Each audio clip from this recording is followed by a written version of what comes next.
Shalom, salam podcast M116 Mazmur pasal 1 sampai ke 6 yang menjadi dasar agar hidup kita semakin baik, semakin benar di hadapan Tuhan. Kita akan belajar tentang mengapa K-pop itu bisa mendunia. Saat ini semua hal yang berhubungan dengan industri hiburan Korea Selatan tengah menunjukkan eksistensi dan pengaruhnya yang besar di kancah dunia internasional. Pengaruh mereka tidak hanya di Asia, tetapi mengglobal. Musisi dunia pun melirik musik K-pop. Di pasar global bisa dibilang musik K-pop pertama kali meledak saat pelirisan lagu Gangnam Style oleh PSI, bacanya gimana ya? PICE. Kala itu konsep musik video dan tariannya yang unik berhasil menarik perhatian masyarakat luas, khususnya pengguna media sosial. Sejak saat itu pula K-pop semakin masif menyebarkan pengaruhnya. Beberapa tahun terakhir K-pop mulai mendunia dan munculnya nama-nama artis yang besar di ranah global seperti BTS dan Blackpink. Selain itu artis K-pop pun mulai melakukan pertunjukan musiknya di luar negeri dengan konser yang dihadiri hingga puluhan ribu orang. Kenapa K-pop bisa mendunia? Melansir dari berbagai sumber, berikut alasannya. Peran dari media sosial. Alasan pertama K-pop bisa mendunia adalah karena peran media sosial yang sangat besar. Tahun 2008 musik K-pop mulai menjangkau pasar yang lebih luas, yaitu Asia, khususnya negara tetangga seperti Jepang dan Tiongkok. Dengan adanya media sosial dan promosi yang gencar dilakukan, masyarakat dunia dapat mengakses seluruh musik K-pop. Puncak dari gebrakan K-pop di ranah internasional terjadi pada tahun 2012 saat penyanyi Korea Selatan yang bernama Psy, bacanya PSI ya, Psy, merilis lagu judul Gangnam Style. Lagu, video, musik hingga tariannya begitu fenomenal, bahkan musik videonya menjadi video pertama di dunia yang mendapat lebih dari 1 miliar penonton di YouTube saat itu. Yang berikut digarap dengan serius.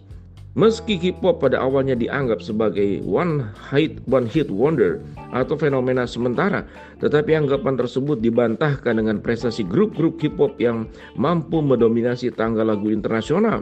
Untuk mencapai prestasi ini, perusahaan hiburan di Korea Selatan menggarap calon artisnya dengan sangat serius. Bahkan calon artis bisa menghabiskan waktu bertahun-tahun untuk berlatih sebagai trainee sebelum akhirnya bisa debut dalam sebuah grup. Visual dan fashion. Visual, kemegahan dan kesan futuristik dalam video musik K-pop selalu memberikan yang terbaik dan terkesan mahal. Hal ini tentu disokong dengan kostum mewah dan tidak jarang menciptakan tren baru di dunia mode dan fashion.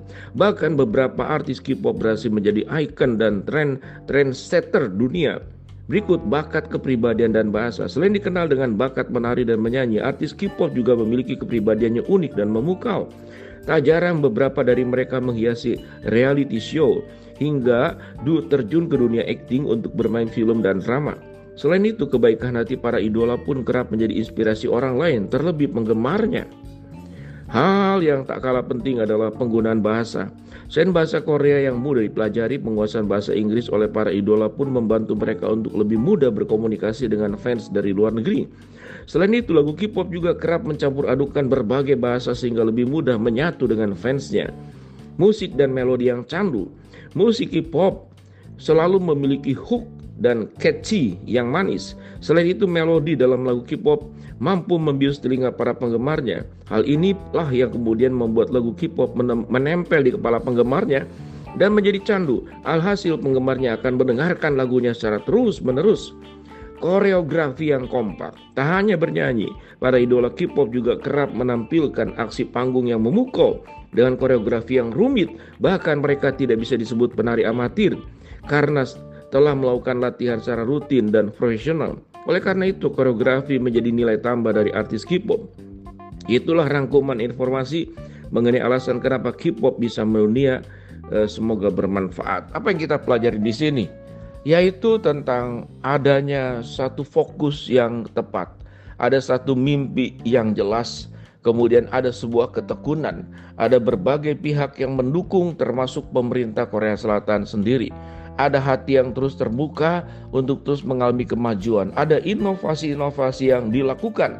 Dan ada harga yang harus dibayar. Kalau kita melihat di dalam dunia, katakanlah musik saja, ada keseriusan yang sedemikian luar biasa untuk tujuan yang mereka miliki.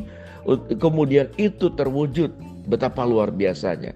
Lalu apa kenamannya dengan kita? Sebagai anak-anak Tuhan tentu kita punya juga tujuan. Kita punya bidang masing-masing.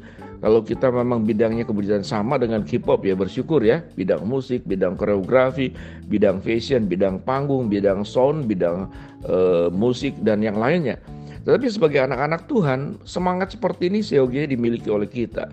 Kita punya sebuah mimpi yang besar seperti Paulus, aku berlari-lari sampai kepada tujuan untuk memperoleh hadiah yaitu panggilan surgawi. Tidak ada sebuah kehidupan anak Tuhan bagaimana kita menjadi benar, menjadi kudus, menjadi lebih baik dan lebih meningkat di dalam semua aspek tanpa kesungguhan, tanpa kerja keras, tanpa komitmen. Kemudian juga ada catatan tentang K-pop adalah kebaikan hati mereka, kepribadian mereka. Itu juga yang dinilai. Kita sebagai anak Tuhan tidak cukup hanya sebagai anak Tuhan, tapi ada karakter kepribadian kehidupan yang akan disorot. Sehingga tidak hanya menempel kita sebagai orang percaya, anak Tuhan, orang Kristen, tapi hidup kita tidak menunjukkan. Masa kalah dengan artis-artis K-pop ya. Mereka punya sebuah katakanlah hidup yang holistik, walaupun memang ada plus dan minus setiap orang, tapi itu yang kita pelajari dari K-pop yang mendunia. Shalom, salam podcast M116.